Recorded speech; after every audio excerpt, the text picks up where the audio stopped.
Look at this. Nice little S-bend here. Wow. What a joy it is to get back behind the wheel of my 1989 BMW E30.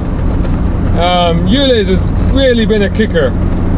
It's hurting, and I'll tell you why right after this. A brown car guy.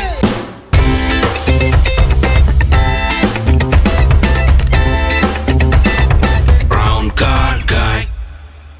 So this BMW E30 is a 1989 car. It's not ULEZ compliant, obviously, and it's not yet old enough to be historic. It fits into that modern classic category. So 80s and 90s cars, because there are a lot of 90s cars which also now are definitely considered to be classics and collectible cars. A lot of the Japanese stuff, you know, Supras and Nissans and stuff like that. But it falls into that category where it's not historic, because for historic it needs to be over 40 years old. So if you have a car that's over 40 years old, you can actually then register it, and you must register it as a historic, because it's not automatically exempt, because for classic cars are exempt from MOT and things like, of course, ULEZ, but you have to register it. So those people that think it happens automatically, it doesn't. You have to register it as historic, and then you have to re-register it as with the TfL to make sure that it's ULEZ exempt, for example. So this car is still, you know, 6-7 years away from that. So it's a long way to go. Now, people think that, you know, with older cars they pollute more. Yeah, but in terms of the mileage they do, it's much less. This one probably a little bit more than a lot of the classics do, because I would normally use this car about 3-4 times a week. I mean, I hesitate to say daily driver, because I never used it daily, because I don't commute in the car. I don't need to commute. I work from home mostly, but whenever I go out, I use the car. I use this car. So I would probably drive about 3-4 times a week normally before ULEZ. And I've got to be honest, since ULEZ happened, it is now the 28th of September, literally coming up to a month, because ULEZ was introduced, the ULEZ Expansion, I should say, was introduced on August the 29th, 2023. It is now September the 28th, so it's literally coming up to the first month. And I got to be honest, I've only used it 3 times, and this is the 3rd time I'm driving it now in that ULEZ expansion period. I put it on auto pay, so for those people that think that I am protesting by not paying, I am protesting, but I am paying, because ultimately I would not advise anyone not to pay. A lot of people have said, well, the only way to combat this is to not pay. Yes, if you do that as a mass non-compliance political action, then it could work, as I think it has worked in some other places. But individuals not paying, all that's going to mean is that they're just going to get fined, and ultimately, you know, it's not going to end well. So there's just no point, you know, unless there's, like, you know, a concerted effort, coordinated effort on a mass scale. So anyways, 3rd time I'm taking it out. Got it out of the cover this morning. Really excited to drive it, and it just put a smile on my face straight away.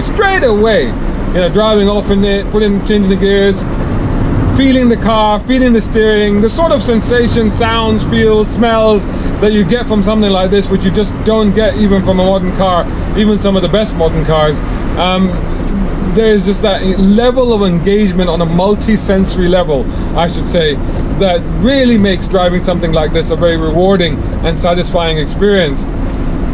But it's tragic that this is happening, and the reality is that when you look at, no matter how rich you are, because people say, oh, it doesn't affect rich people, they can afford the £12.50. It's no matter how rich you are. I mean, at the end of the day, you know, that's £12.50 that you shouldn't need to pay. I mean, you're paying insurance, you're paying road tax, you're paying for fuel, the tax on the fuel. You're paying through the nose already for the privilege of driving a car such as this, or anything else for that matter, that falls into that sort of category. So hitting you with another £12.50 charge, it really hurts. It does hurt, you know. And you know, whether it's just psychological or whether it's actually financial. For me, it's financial. But you know, but if you say that, oh well, you know, if you can afford it, then it's still psychological. It's still that nuisance that you have to pay that £12.50 on top of everything else. You work out your day, how much that's going to cost you, and you go, wow, and add the £12.50 into that. And then you go, well, it does stop you. And I guess for a lot of people, the pro-ULEZ people, would say that that's exactly what it's meant to do. It's meant to be a deterrent. So therefore ULEZ has worked. So I have driven this less than I would normally drive it, so therefore ULEZ has worked. But I mean, take for example today. I live in the ULEZ zone, but where I came to was outside the ULEZ zone. So I drove about 50 miles.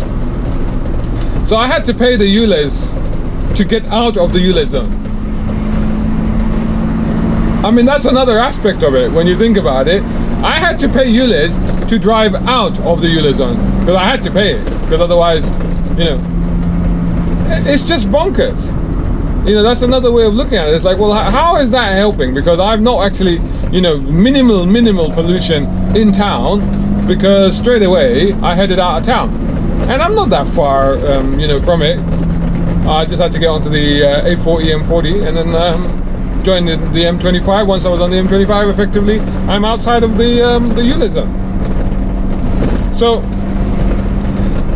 it really makes you wonder how this is going to pan out for a lot of cars. Obviously, the ULEZ expansion has happened. The fight is still not over. If you follow my content on this channel, you know that I cover all the events and everything that's going on. And obviously then I have interviewed, for example, the candidates that will be standing opposite Shaheer Khan, if Shaheer Khan does indeed stand for the next mayoral election, which is happening on 2nd of May next year. That's 2024. And of course, the candidates that I've spoken to say that they will immediately roll back ULEZ.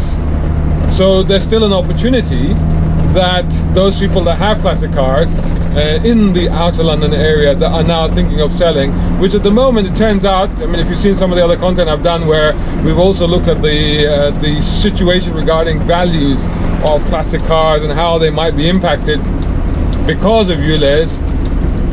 I think what's happening is that the values might take a little bit of a dip, but it's more the case that because there will be more cars suddenly offered, and that's the only reason. So it's market forces, you know, supply and demand. If supply suddenly increases, then obviously increases more than the demand, and obviously prices then start to come down. So that inevitably has happened. It was inevitable, and it's another reason why, you know, I'm in a real dilemma about what to do with this car. But for a lot of people who are thinking of selling right now, if they have a place to store the car, if it's a car that they don't use that much, then my recommendation strongly would be to hold on to the car.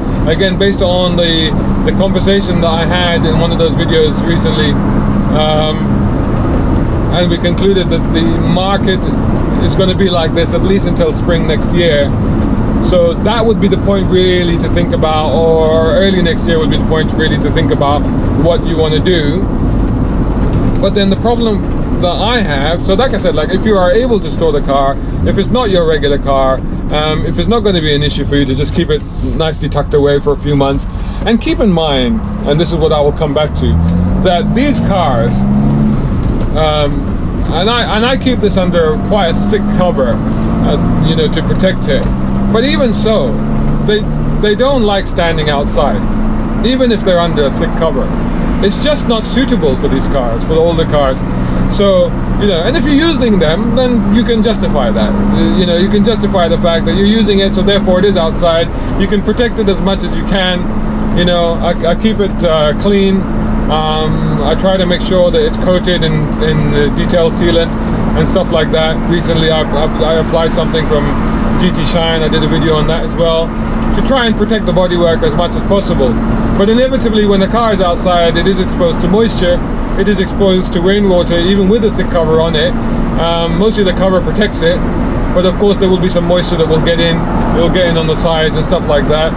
So the car will deteriorate. That's an inevitable aspect of these cars, especially with older cars. So you've got to keep that in mind. Which brings me to my situation, because again, I don't have a garage, and I do keep it outside. I have to. And then two things happen. One, that I can sense the deterioration. Yeah, sense. I'm going to use the word sense. I can sense the deterioration that's happening. I can also sense the fact that the car is just standing there, and it pains me, because this is a car that likes to be driven, and it's very clear.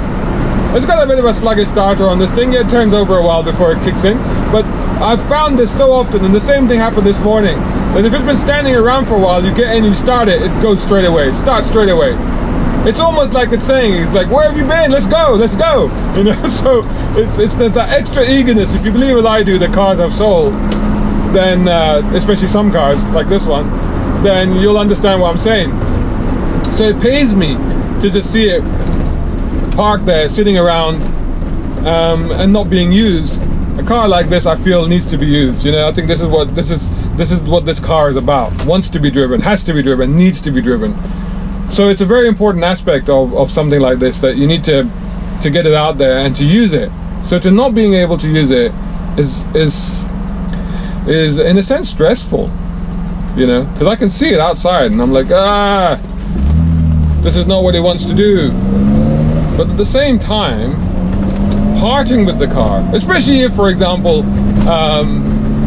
one of the opposing candidates does win the election in May and then does proceed to immediately roll back the ULEZ, then it will be quite a torment to know that you've let go of a car that you dearly love because of that, only to then find, and it already has happened to a lot of people. I know that it already has happened, where people have already got rid of their cars and they're already regretting it. And a lot of people have said to me, is like, don't get rid of the car, you'll regret it. So, and I know I will. In fact, it's the reason why I have this car, is because the first time I had one of these, pretty much exactly this model, and I sold that car for reasons. I didn't want to sell it, but I had to sell it, and I always regretted it. I always, to this day, I regretted it. Which is why when I saw this in March last year, 2022, I ended up having it again. So, and of course, so to have to part with it again is definitely going to hurt. There's no question of that. But you got to be practical about these things. You got to be logical about these things. And this is a car that I need to use. You know, I can't just store it, you know, because I see it deteriorating. But also, I need to have a car. I need to have a car that I use. This is the one. This is the car that I use. So in that sense, it's a really difficult dilemma. Let me know what you guys think. Is it time to pass this on to somebody else that can make use of it, to keep it going? Obviously somebody that doesn't live in London. Should I keep hold of it? Should I just keep using it occasionally, but pretty much store it under a cover until at least until finding out what happens? Or are you going to make me an offer? Because that's on the table, I suppose, isn't it? Anyway, I'd love to hear your comments. Let me know what you think, and catch you all in the next video. Brown car guy. Hope you enjoyed that video. If you did, please hit the like button and share this video as well if you can. And while you're at it, check out these guys who also sponsor my content. I am deeply grateful to them because it helps me to buy new equipment, put fuel in the cars, and yes, buy a cup of coffee. You can do the same. Just go here or right here on YouTube. Just hit these three little dots down here and click on thanks. Make sure you're signed in first. My content is free, but this is how you can help me keep it that way. I may even send you a gift. Oh, by the way, watch this next.